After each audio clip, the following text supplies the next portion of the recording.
Thank you for joining us today, both offline and online. Before we begin, I just have a few practical reminders that if you need to leave during the presentation, you can use the door back there in the corner. And the other one is that in the end, we'll be doing a Q&A session. And for that, as always, you'll be using the Eventory app where you can submit your own questions and upvote other people's questions. And then I'm going to present our speakers for today. For the talk, What Does AI Mean for Animals? A crash course. And we have our speakers from Sentient Futures, previously AI for Animals. Damon and Jay, fellowship leads at Sentient Futures. Damon has a master's in international affairs. His work has previously focused on AI and global security, and he's also been a lifelong advocate for non-human welfare.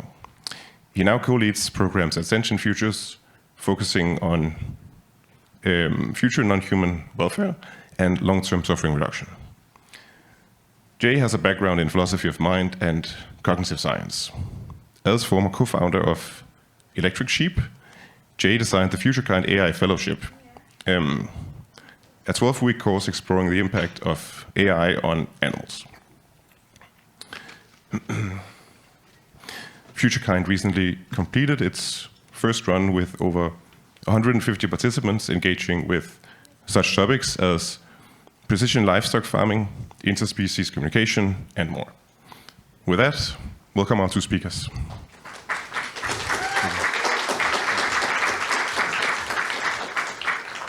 Just a quick note to everybody, please scan this QR code so you can use the... Please scan this QR code so that you can participate in the first part of the session. And now over to Damon.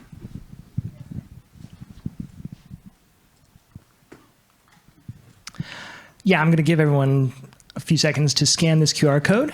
And again, we've got the code here you're going to submit. This is just for a little participation activity. I see a lot of people still on their phones, so I'm going to leave it up. No rush.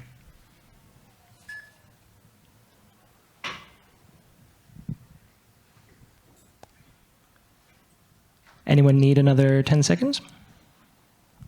Couple, good.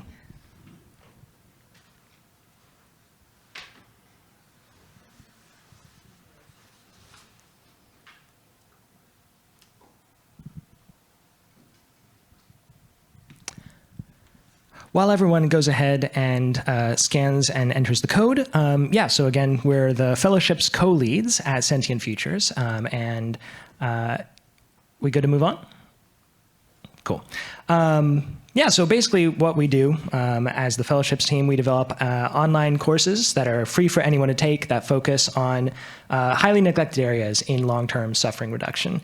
So these focus on things like wild animal welfare, neglected invertebrates in farming, and preparing the world for critical AI risks and opportunities that will affect animals now and in the future. So we already got the introduction there. So basically today, we're going to be giving you an introduction to why animal advocates should care about AI.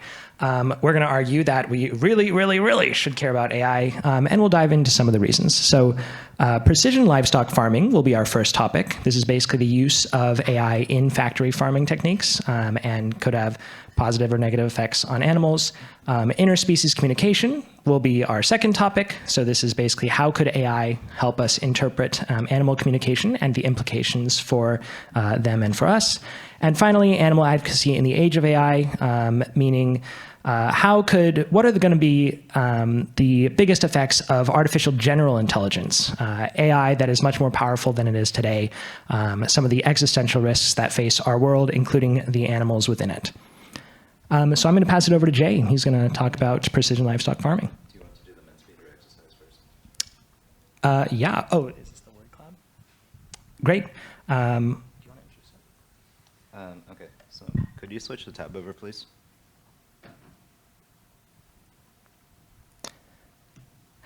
So the first activity we're going to do with this Mentimeter is we're going to create a word cloud. Yes.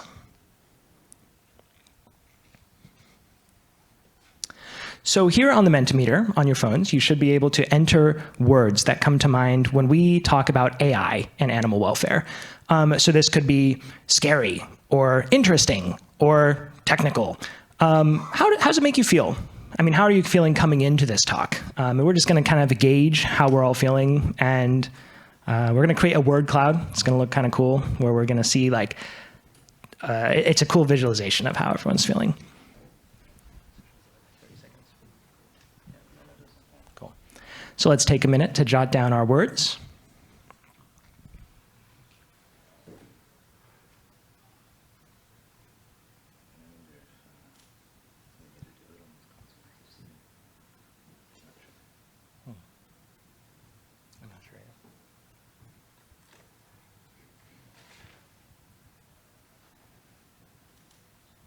Skip that.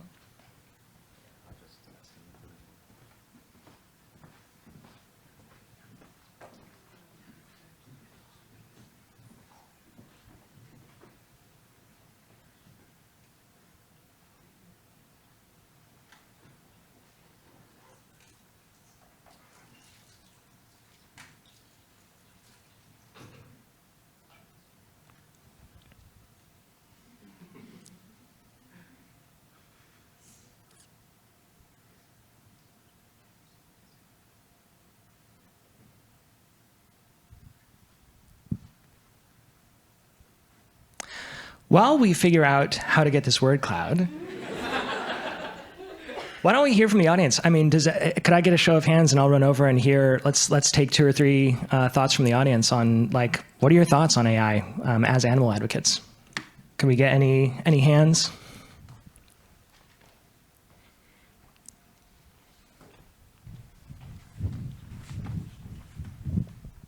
Hey, I'm sorry to be annoying, but I really like when people talk about AI to state what they're talking about. Is it chatbots? Is it like AGI? Is it something else? Is it like, I don't know, AI from the 60s? Like, maybe you start with your idea what you're talking about. Totally. That's a great point. So AI can mean a lot of different things, and most of us are probably not experts in AI, but we have, like you said, chatbots, we have all kinds of narrow AI, there's future AGI, there's implementations into different technologies. So I would say that's, maybe it sounds like non-specific or overly technical to some of us.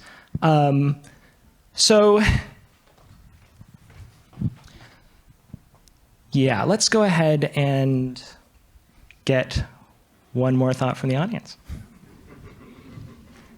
Any others?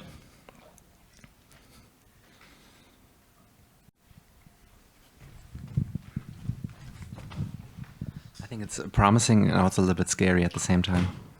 Yep, I totally agree. I would probably say a lot scary at the same time. Hopefully just a little. That's good. Very optimistic.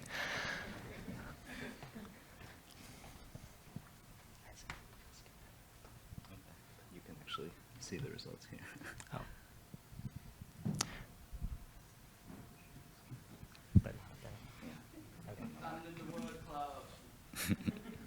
Why don't we just move on? Yeah. But okay, so what I see is excited, curious, scary, unsure, anxious, suspicious, worried, quite negative actually. But okay, let's move on. Can I have... So the first part of this talk is about precision livestock farming. So how many of you are familiar with precision livestock farming and how AI is involved? Would somebody care to give like just a one-liner about what is involved? Well, so basically there's 2 parts to precision livestock farming. So you can sort of see it from this diagram. The first is the use of sensors to detect different aspects of, first there's farmed animals' health and behavior. So this could be vital signs, hormone levels, activity and movement, feeding habits, also environmental conditions like temperature, humidity, and air quality. And then lastly, it all connects to production data. So this could be like milk yield, feed consumption, and weight gain. So that's the first major part. And then the second part is using machine learning to process all of this data. So machine learning processes this data to identify patterns, and this enables producers to manage their livestock more efficiently and in a more targeted manner. So some of the, I guess, advantages of this could be, first, you can detect disease early before symptoms emerge and like spread to other livestock, and administer antibiotics in a targeted manner. This can enable producers to increase stocking densities. You can optimize feeding to reduce waste and increase yield, identify optimal breeding windows and increase fertility rates, overall have better, more fine-tuned control over the environment, and optimize the supply chain and decrease costs related to labor, veterinary care, and so on. So is PLF good news for animal welfare, or is it bad news? So PLF can impact animals in many different ways. Some of them are good, and some of them are bad. So here's a few of them. In the first place, it could increase the efficiency and scaling of factory farming. So by enhancing the efficiency of the entire process, it could potentially drive down meat prices and scale up the industry. But at the same time, don't the various PLF sensors allow us to more closely monitor animal welfare? So if this is right, then PLF could actually be good for animals. If we could track their health, hold producers accountable to real welfare regulations, and expand oversight over the entire supply chain.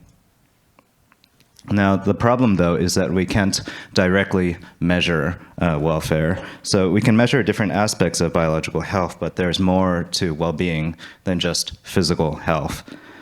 So put another way, do tail position, vaginal temperature, gait and posture, temperature, various blood and hormone levels, do they actually tell us if a cow is actually happy?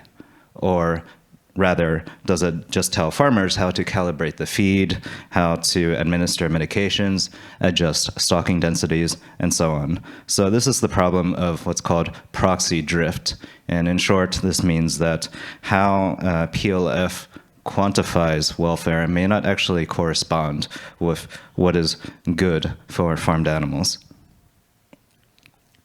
And it's not just that the definition of welfare used in PLF may not be aligned with the actual welfare of farmed animals. It may well be measured in such a way that presents a systematically misleading picture of farmed animal welfare. And that's so it could enable a new form of welfare washing, which is supported by large amounts of data. So producers could just say, of course, our pigs are happy. The numbers don't lie.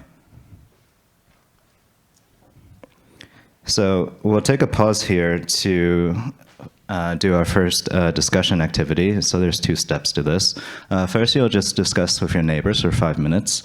And if you're online, you get to talk to us, the presenters.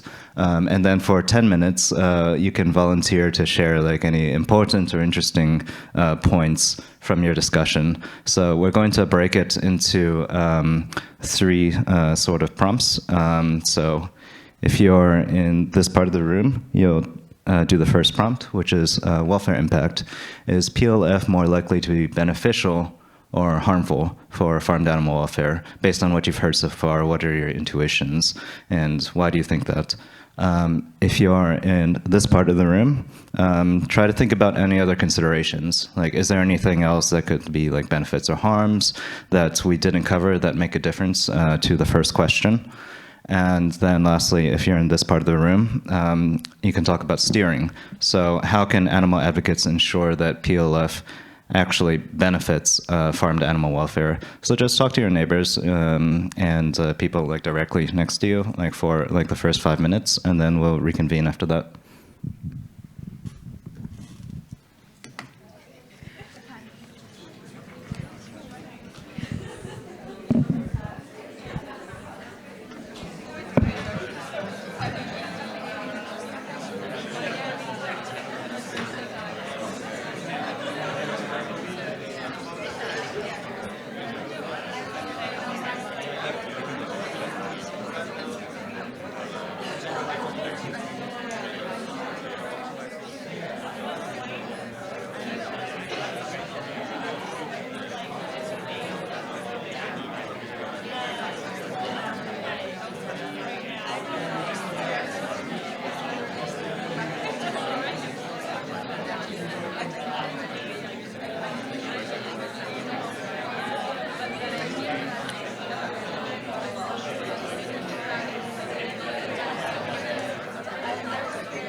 on.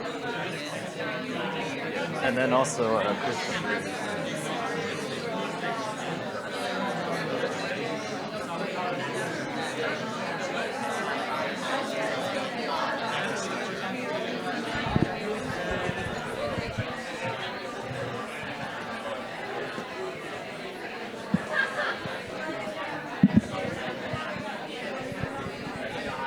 So if you want, you can like call on someone.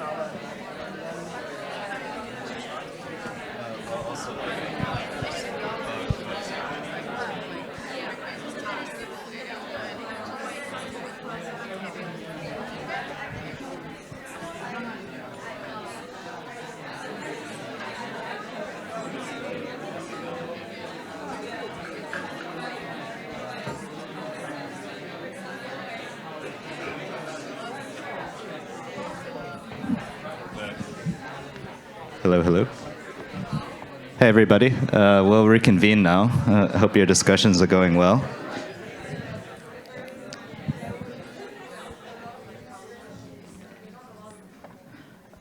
So for the next 10 minutes, we'll share like the most interesting or important like insights that came out of your discussion. So what you'll do is just like signal or make eye contact with Damon, and he'll run the microphone over to you. And you can also like be added to the queue like while somebody else is talking. So just like make eye contact with him. So is there anybody from the first group, like with the welfare impact group, want to share their impressions?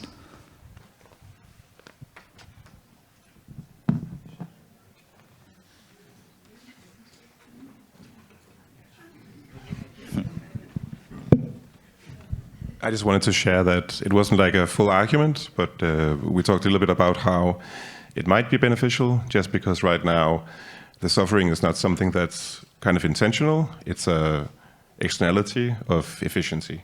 So maybe therefore more control is preferable, like on the pro side. Yeah, that's a great point. It seems like the sensor technology can be used to enforce better welfare across the entire like production stream in the best case scenario. But that's still something that we need to work on. Does anybody have any other points from welfare impact or any other considerations? Oh.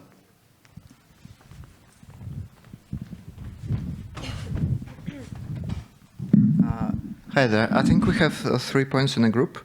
So one of the points is that it's unclear where this data will be. Like right now, as we understand, this will be commercial companies developing this technology, and they store this data in their clouds. They use it as proprietary data for training and so on. And it could be a problem, like the data access could be a problem. Am I right? Everything with data is a problem. Everything with data is a problem. Okay, so first aspect is the data aspect. And what I understand, one of the things could be that they are dropping the metrics which are correlated to welfare. So if they are not measuring the metrics of welfare of the animal, there is much less option to catch them or catch the farmers into doing some bad stuff or the animal suffering. So it would there would be an incentive to not measure the important metrics which would be valuable for us. Right? And the third point is that it could be a positive impact that more automation means less humans, easier to push for legislative change and close the factories because there will be no people screaming, we are losing the jobs, and so on. Yep. Thank you.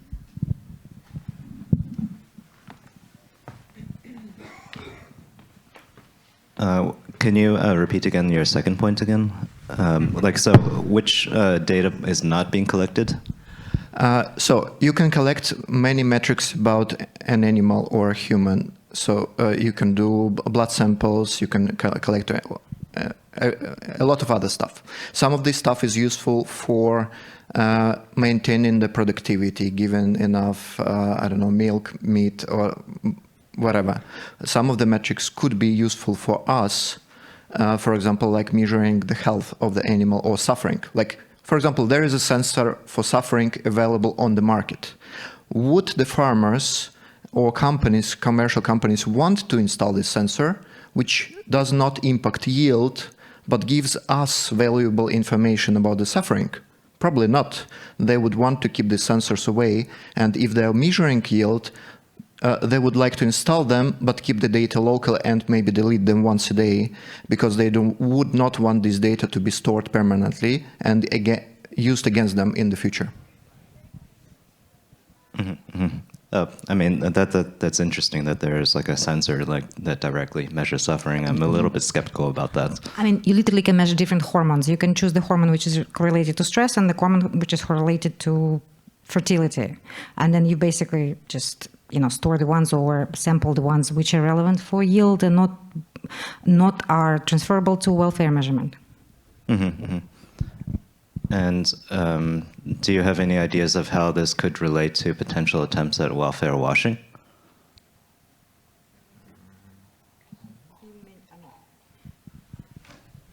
They will tell the animals that are healthy. We are collecting all the data. The data is the farmer's data, is proprietary. Everything is fine. The animals are, fine. Here's the photos. I mean, we really kind of, everybody here has experience with welfare washing, right? It's just will be one more tool to do that. It could be also one just simple play with statistics, like it's done in politics or everywhere else. So, for example, you would have like 5% of animals suffering immensely, like a lot of suffering every day. But then you say, on average, our animals are happy. There is little suffering happening because you just play with statistical variables. Even if you store this data, it's also a question how you present them. If there is no original data published to the government or to the activists, we cannot check the statistics. And if we see only one metric, average, it doesn't tell us much. Maybe there is hidden suffering between that. So like pushing for, I guess, open access to the data could be something which is very impactful in the end. So yeah, thank you for bringing that up.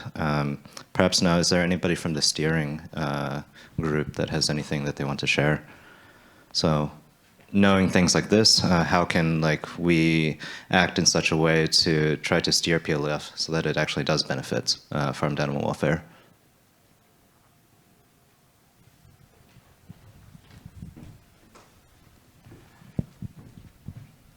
I kind of have a question for the previous people who talked. And I think it might be connected to the steering part, or maybe not. You can correct me if I'm wrong. But we talk about the same thing with measuring animals' pain and the level of pain they endure in their life. And we thought that it would be really beneficial to the customers to know that, because it would be really shitty to buy meat that was 100% suffering. That would be a shameful thing to do. But as you said, the people who produce meat would not like to show this data. But I was thinking about, even if we assume that there is a world where we have this data, wouldn't the people who produce meat maybe find a way to go around that, give animals some, I don't know, hormones, happy hormones, or drugs, basically, to make them produce the hormones that are considered happy, even without really making their welfare better? Is that possible? Do you think that would happen? That's the question to the previous people.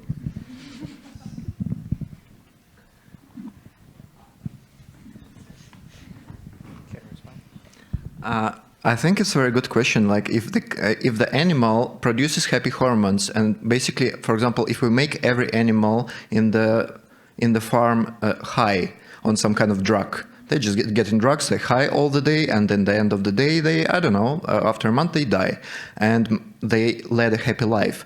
Maybe this is a good outcome. That's the question for us, because what are we trying to achieve? If we have reduced the suffering, if the animal is happy on all the metrics, even despite not going outside and sitting all day in the closed, some kind of enclosure, maybe that's a good outcome. I don't know. I think it's an open topic we need to talk about. Maybe that's the future. And then people who eat animal products products are happy too. So that's the best way, basically.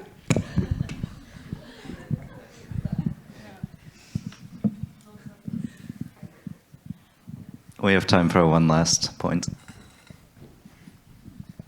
It's actually somewhat building off of that as well. It also matters when they measure the data, because they could do it after injecting the happy hormones or something of the sort and then propose that data, rather than taking their aggregated well-being and suffering. And I have no idea how we'd be able to fight against that.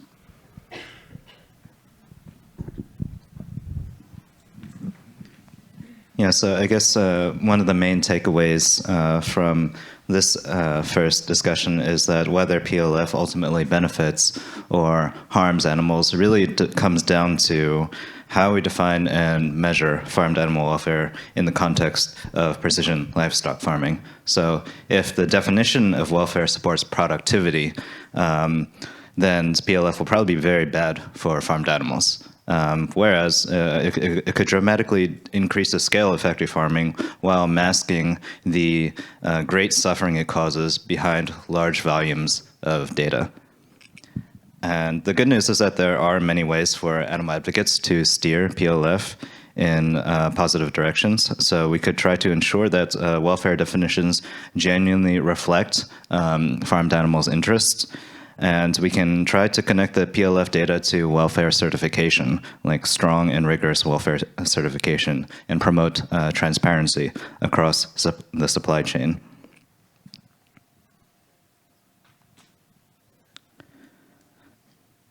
So in this next section, we'll ask, what if we could talk to animals and understand them?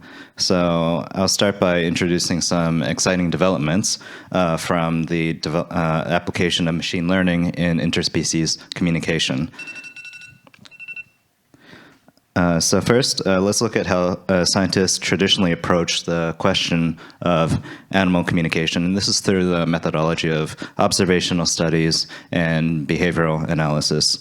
Now, progress has been very slow on this old school style due to various limitations. So first, it's hugely time intensive. There are only small sample sizes. The lab conditions are very different from the natural habitats of the animals. So the observed behavior may not truly reflect how they normally behave. Then there's limits of human perception. So perhaps there are certain sounds that are beyond the human hearing range, or rapid movements that are difficult to pick up on, or even chemical changes that we're not able to observe using our lab equipment. It's also significantly influenced by human biases. So what counts as communication in the first place, and how to interpret various behaviors. There's an overwhelming risk of anthropomorphism as well. And then finally, there's difficulty talking back. So producing animal vocalizations and gestures so that we can send messages back to them in a way that they can actually understand. And then here's how AI has been revolutionizing the field. So machine learning is very good at identifying subtle patterns in data. These could be recurring patterns or sequences and structures that happen across multiple levels of data. It can process large volumes of data very fast. It can draw connections across multimodal data. So this could be audio, video, connecting this to physiological data like heart rate. And so this enables a more holistic understanding of animals' communicative intentions and behaviors. Importantly, machine learning can also process unstructured data, and that means data that's not already labeled or tagged by humans. And this is very important for avoiding human biases in the interpretation of data. And then finally, generative AI models can create synthetic signals, and this enables trial and error experimentation, talking back to real animals. So now that you've got a very basic understanding of how AI is accelerating our understanding of animal communication, I'd now like to get together and imagine how advances in this area might radically transform our relationships with animals. So the question is, how might our relationships with animals change if we can truly understand them? So we'll look at 3 scenarios. The first is business as usual. So in this case, scientific progress is sporadic, uneven, or otherwise limited. So the state of the field remains unclear and contested. The data is open to multiple conflicting interpretations, or maybe it's limited to specific contexts. And this leads to more confusion and endless debate. So, for example, welfare debates might get detracted and bogged down in arguing over what an animal really meant to say. And this detracts from alternative paradigms of studying welfare, such as those that might be enabled by PLF technologies. And this ultimately hampers decisive policy changes. We might see improved protections for charismatic indicator species. Like there's a lot of promising work being done in whales. And these are species in which there is greater public interest, greater scientific investment, and hence greater research progress. While at the same time, it's possible that research into understanding other animal groups, like livestock species, remains neglected or even dismissed, as these animals are thought to be unintelligent by comparison. In really bad scenarios, humans may use technology to further exploit animals, and this could be potentially usher in a new era of speciesist colonialism. So here are a few ways in which this could look like. So first, the data could be cherry-picked by industry to justify existing or novel forms of animal exploitation. So this could be like welfare washing 2.0, supported by selective and the dishonest application of animal communication research. We could see military use of animal species in surveillance or even armed conflict, disruption of wild animals, indigenous cultures, as we are already seeing with some species of whales. Companion species bred and trained to be support animals, providing emotional labor, and also used by bad actors like poachers. Fortunately, the future is not yet set in stone, so there are many ways in which interspecies communication could lead to radical positive changes in our relationships with animals. So one example is interspecies governance. So we could see increasing direct democratic representation of different animal species or groups as our ability to communicate with them improves. We might see designated human representatives for animal species for whom complex communication has yet to be achieved, but might be achieved in the future.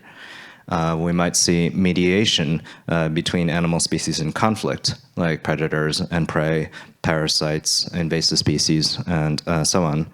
So from where we stand today, it's hard to say which world is more likely, but the potential is there to influence the future in positive ways. And this brings us to our second discussion point. So it's following the same structure as before, 5 minutes with your neighbors, then 10 minutes to share your impressions. So the prompt is like, which animals are we talking or giving voice to? And here we'll all be working on the same question. So try to think about how human society might change if we developed a means of complex communication with pigs as an exemplar of farmed animals, whales as a representative of wild animals, and cats and dogs, companion animals. So I suppose what we're trying to bring out here is like, it really makes a difference which sorts of animals we are talking to and whether we are ready to listen. So we'll give first 5 minutes for discussion for your neighbors, and then afterwards we'll share our insights together.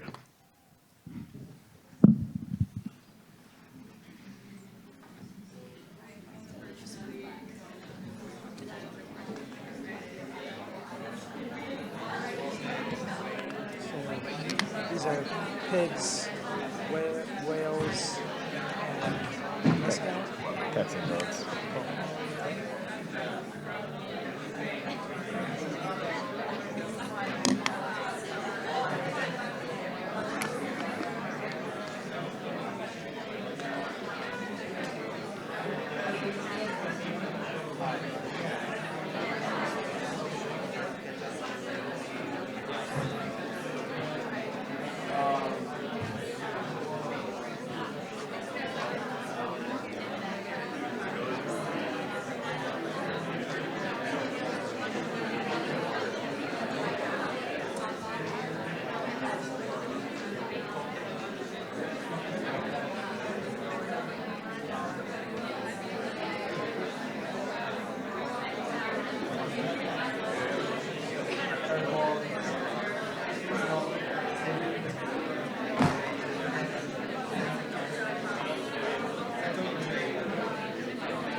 Hey, everybody.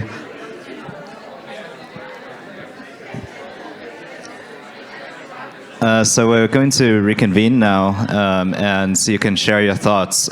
So the question again is, which animals are we talking or giving voice to? So how might human society change if we developed a means of complex communication with pigs or farmed animals, whales or wild animals, or cats and dogs as companion animals? So do please share your impressions.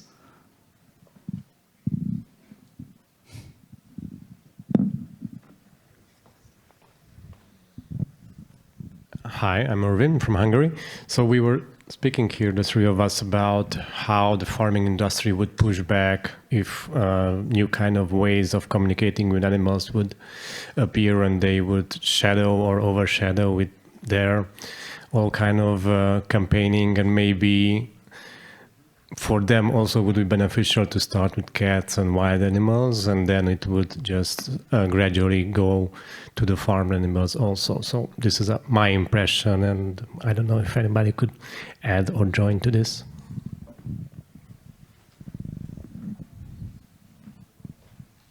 Yeah, just real quick, I tend to agree. I think it's like interesting that we're focusing on like whales first and not the animals which we have a vested interest in not hearing from.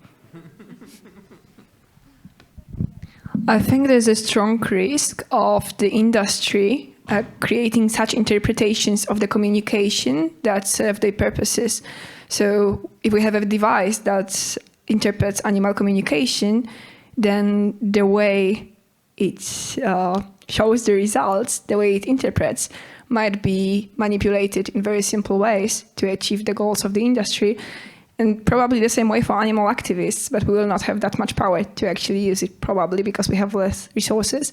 And additionally, it might actually not have as much power as we would expect, as people are very much used to AI videos of animals talking or all kinds of fake content. And it would just not be very reliable if we published content of, let's say, a pig's communication interpretation.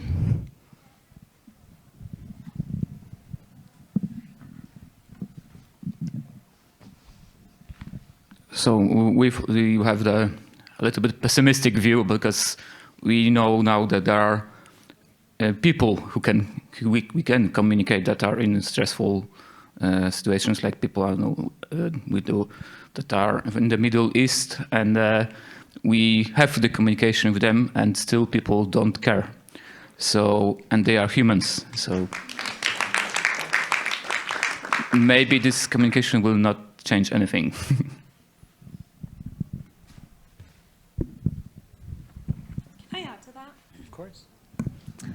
I think that animals already do communicate with us. They communicate with us in their own way, and we understand from professionals that they are exhibiting a lot of very stressful behaviors. They are telling us in multiple ways that they are unhappy and stressed out and suffering. And we explain that to people all the time, and it doesn't make a difference.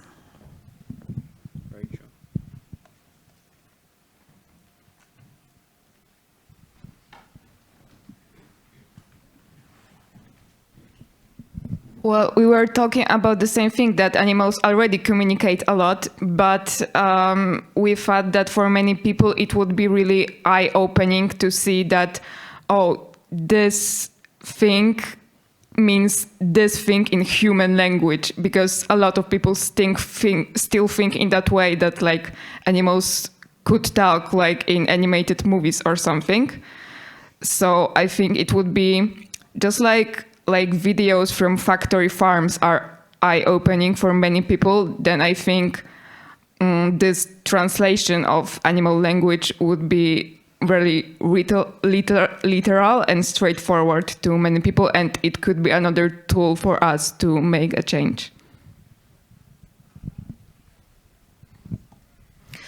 Yeah, I agree. I think maybe we can think of humans as somewhat on the autism spectrum when it comes to interpreting signals from animals. Like some people know that when a cat's ear goes back, you probably shouldn't touch it. And other people just blow right by that signal. And so this would make it a bit more salient. And I think there's a real interest in communicating more with companion animals for many people. And oftentimes this is how people start to expand their moral circle beyond humans, is through cats and dogs, and then later realizing other animals are not so different. So maybe this could strengthen that bond a bit more. And also there have been some breakthroughs with the study of interspecies communication that have really started to humanize animals, like knowing that like whales, I think it's like elephants have names for one another, and they can like remember the voice of elephants that have previously died. It's making us realize like animals are actually a bit more intelligent and remind us a bit more of ourselves. So I think these things could be an update for humans.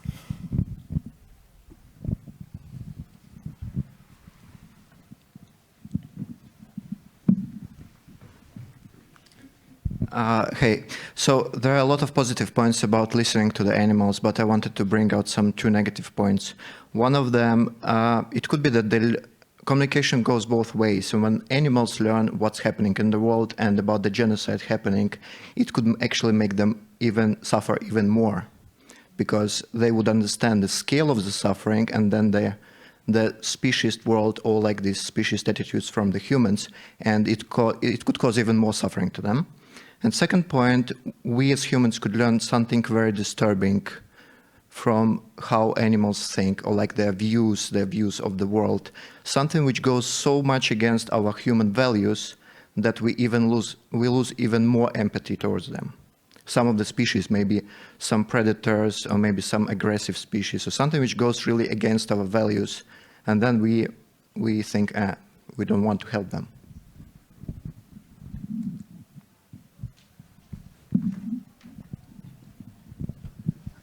I think any way it goes, any of those 3 scenarios that we talked about the impact on animals, the business as usual, dystopian worlds, or utopian futures, for me, all of those are in a way a net negative, because that means we are giving weight to the idea that if we cannot directly communicate with someone, then they are not worthy of our empathy and respect. And it's only through achieving direct communication that we can actually start giving them rights. And if there are any animals that we cannot establish such complex communication with, and there are others where we can, then it's gonna give some people even more ammunition to discriminate against those animals where that is not possible. So anyway it goes, for me, there's gonna be something disturbing about that. Yeah, and something that I thought about in relation to both of your last points was like, if we're able to develop complex two-way communication of animals, are we, like, as a species, ready to be held accountable for what we've done to them?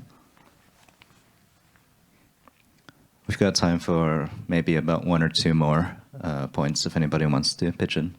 Is there anything from online?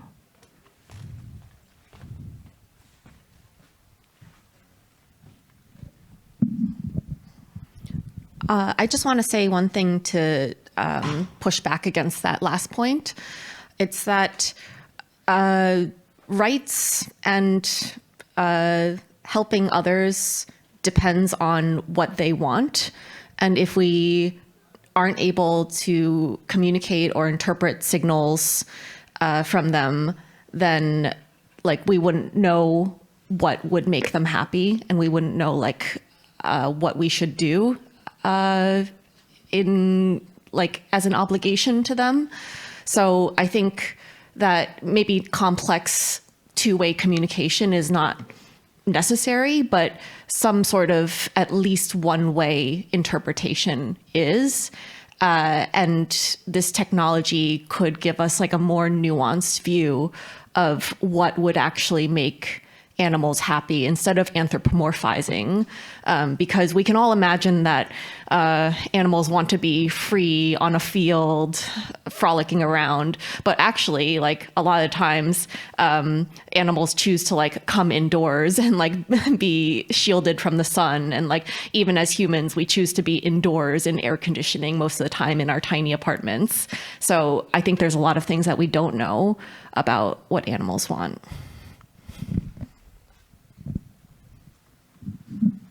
Yeah, it's like why cats prefer to be on your keyboard or in a cardboard box instead of the bed that you bought for them. One more point if anybody has anything to add. Thank you. I would like to follow up on this because there is a difference between animal welfare and animal rights. So I believe that when it comes to farmed animals, such as pigs, we are unlikely to move beyond the animal welfare aspect and just focus on reducing animal suffering with improved communication. However, when it comes to companion animals, such as cats and dogs, we would probably consider their wants more than their needs and start treating them as family members, which is already something emerging. I'm currently working on a court case where we're trying to establish that animals such as pets, cats and dogs are family members and should be treated as such. So I do believe we would start treating companion animals more like children, with improved communication and with better understanding of what they actually want and not just what they need to be free from pain. Thank you. Well, thank you everybody for all of your contributions. Like, it seems like there definitely is like a lot of diversity of the implications of this sort of technology. So in this last part, we're going to now like turn the page a bit farther into the future, and Damon's going to talk about transformative AI.